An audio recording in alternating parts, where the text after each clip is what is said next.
नहमदुहु व नुसल्ली व नुसल्लिम अला रसूलिहिल करीम अम्मा बाद फ़अऊज़ु बिल्लाहि मिनश शैतानिर रजीम बिस्मिल्लाहिर रहमानिर रहीम।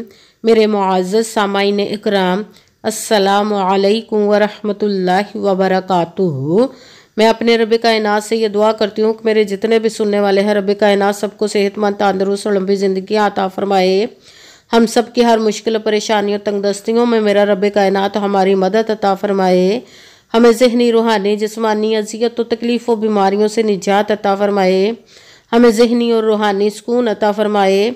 हमें बीमार दुनिया से बचा कर बीमार मदीना बनाए। और जो हम सब के हक़ों में बेहतर है मेरा रब कायनात हमारे लिए वो अता फरमाए। और जो हमारे हक़ों में बेहतर नहीं उसका ख्याल भी हम सब के दिलों से निकाल दे और हम सब को अपनी रज़ा पर राज़ी रहने वाला बना दे। आमीन सुमा आमीन। माशाल्लाह से आज 27 रजबुल मुरज्जब और आखिरी मंगल है। आज के दिन जो मैं आप लोग के लिए वजीफ़ा लेकर आई हूँ ये ऐसा ख़ास और पावरफुल मुजरब वजीफ़ा है कि लोग आपका दरवाज़ा खटका कर आपको पैसे दे जाएंगे। अगर आपने किसी से लेने हैं, दिए हुए हैं, आप इस वजीफ़े को रब कायनात के गैबी ख़जानों से दौलत लेने के लिए पढ़ सकते हैं। आप इस वजीफ़े को जो आपको सारी उम्र ना मिल सका, जब आप इस वजीफ़े को पढ़ेंगे तो इंशाअल्लाह अज़ीज़ रब कायनात अपने हुक्म से आपको वो तमाम जो नेक और जायज़ आपके लिए हाजतें होंगी, आपके लिए जो बेहतर होगा रब कायनात अपने हुक्म से पूरा अता फरमा देगा। आज का जो वजीफ़ा अस्तग़फिरुल्लाह रब्बी और अल्लाहु समद का पावरफुल मुजरब वजीफ़ा है। आप इस वजीफ़े को आज के दिन स्किप मत कीजिएगा, छोड़िएगा मत। जैसे वीडियो मिले फ़ौरन पढ़ लेगा और फ़ौरन किसी मजबूरी की वजह से ना पढ़ सके तो इस वीडियो को अपने पास सेव कर ले। जैसे टाइम मिले तो आपने इस वजीफ़े को लाजमन पढ़ना। पढ़ कर देखिएगा कि रब कायनात आप पर अपना कैसे खुसूसी करम अता फरमाएगा। आप इस वजीफ़े को किसी भी मकसद, किसी भी हाजत के लिए पढ़ सकते हैं। रब कायनात के गैबी ख़जानों से दौलत लेने के लिए पढ़ सकते हैं। आपका अपना घर नहीं, घर ख़रीदने के लिए पढ़ सकते हैं। आपके घर में लड़ाई झगड़े रहते, नचाकी, परेशानी, मुफलिसी, गरीबी है उसके लिए पढ़ सकते हैं। आपकी औलाद नहीं या आपकी औलाद नाफरमान है उसके लिए पढ़ सकते हैं। आपके ऊपर बहुत ज़्यादा कर्ज उतरने का सबब नहीं बन रहा या अपनी अपनी कीमती चीज़ या पैसे किसी को दिए वापस नहीं कर रहे उसके लिए पढ़ सकते हैं। आपके पास अच्छी जॉब नहीं, जॉब लेने के लिए पढ़ सकते हैं। आपकी शादी नहीं हो रही या आपके बच्चों की शादियाँ नहीं हो रही उसके लिए पढ़ सकते हैं। आपके घर में कोई बहुत ज़्यादा बीमार है या आप खुद बीमार है उसके लिए पढ़ सकते हैं। आपका अच्छा भला कारोबार चलता हुआ अचानक से बंद हो गया उसके लिए पढ़ सकते हैं। आपके घर में, आपकी ज़िंदगी में सुकून नहीं, आपके कारोबार में, दौलत में, रिज़्क़ में बरकत नहीं उसके लिए पढ़ सकते हैं। आपके ऊपर जादू टूना, बंदिश, नजर बद, हसद कुछ भी उसको ख़त्म करने के लिए पढ़ सकते हैं। मतलब किसी भी मकसद, किसी भी हाजत, किसी भी मुराद के लिए पढ़ सकते हैं। मगर जब पढ़ने लगे तो रब कायनात की ज़ाते पाक पर यकीन कामिल रख के पढ़िएगा। कहते हैं कि यकीन कामिल होता है, पीर कामिल नहीं होता। और अच्छी नीयत रख के पढ़िएगा कि रब कायनात कुरान पाक में इरशाद फरमाता है इन्नमल अमालु बिन्नियात, कि जो अमलों का दारोमदार होता है वो नीयतों पर होता है। अगर हमारी नीयत अच्छी है तो हमारा अमल भी अच्छा होता है और अगर हमारी नीयत ही अच्छी नहीं तो हमारा अमल भी अच्छा नहीं होता। चाहे हम जितनी मर्जी मेहनत कर ले, जितनी मर्जी कोशिश कर ले, हमें उसका फल, उसका अजर अच्छा नहीं मिलता। इसलिए अच्छी नीयत रख के, पुख्ता यकीन रख के और 5 वक्त की नमाज की पाबंदी लाजमन रखिएगा। फिर इस वजीफ़े को कीजिएगा और वजीफ़ा करते वक्त आपके दिलों में, जहनों में ऐसा वसवसा नहीं आना चाहिए कि हम ये अमल कर रहे हैं, पता नहीं हमारी मुराद पूरी हो या ना हो। ऐसा हो नहीं सकता कि हम रब कायनात के किसी इसम का या कलाम पाक का वजीफ़ा पढ़े और हमें कामयाबी ना मिले। ये हमारे ईमान की कमज़ोरी जिसकी वजह से हमें नाकामी मिलती है। आपने सिर्फ अमल करना, उसका फल, उसका अजर देना उस ज़ाते पाक का काम है, क्योंकि उसकी दस्ते कुदरत से कोई चीज़ बाहर नहीं। उसके कुन कहने की देर और फयाकुन हो जाता है।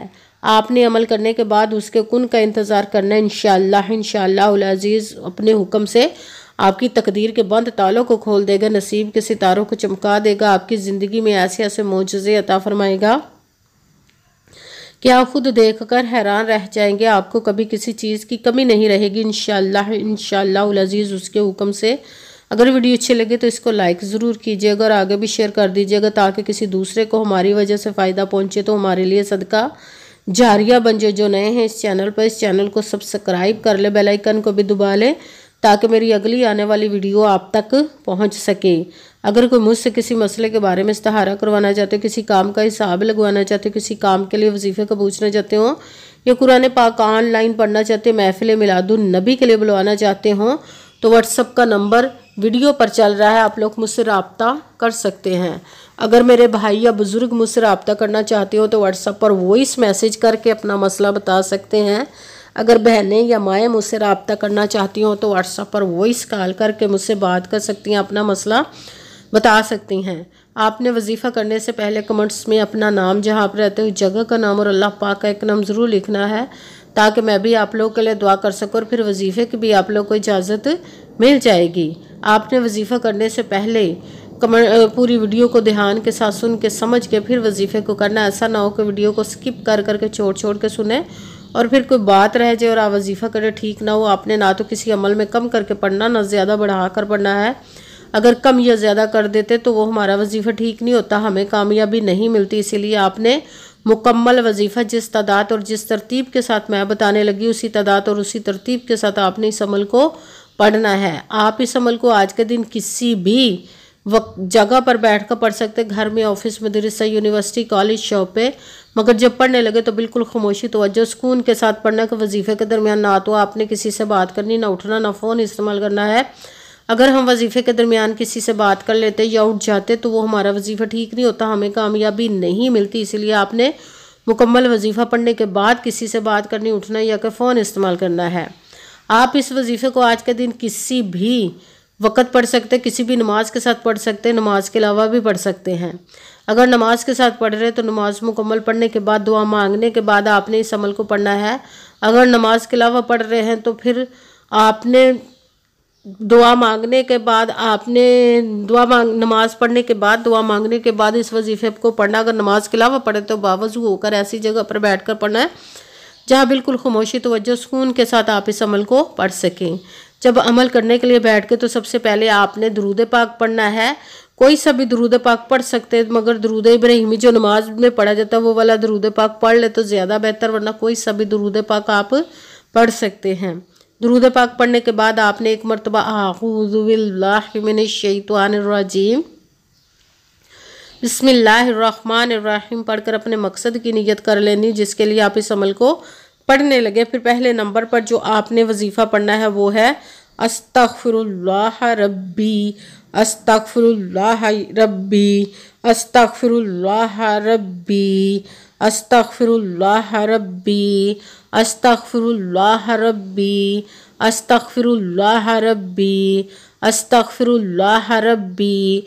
इसको आपने 21 मरतबा 21 टाइम पढ़ना। भी साथ दूसरे नंबर पर जो वजीफ़ा पढ़ना है वो कुरान पाक की सूरत इखलास की एक आयत मुबारका का वजीफ़ा पढ़ना। अल्लाह हुस्समद, अल्लाह हुस्समद, अल्लाह हुस्समद, अल्लाह हुस्समद, अल्लाह हुस्समद, अल्लाह हुस्समद, अल्लाह हुस्समद। इसको आपने 41 मरतबा 41 टाइम पढ़ना। भी साथ तीसरे नंबर पर जो वजीफ़ा पढ़ना वो रब कायनात के दो इसम मुबारक को मिलाकर पढ़ेंगे तो एक गिना जाएगा, वो है या हय्यू या क़य्यूम, या हय्यू या क़य्यूम, या हय्यू या क़य्यूम, या हय्यू या क़य्यूम, या हय्यू या क़य्यूम, या हय्यू या क़य्यूम।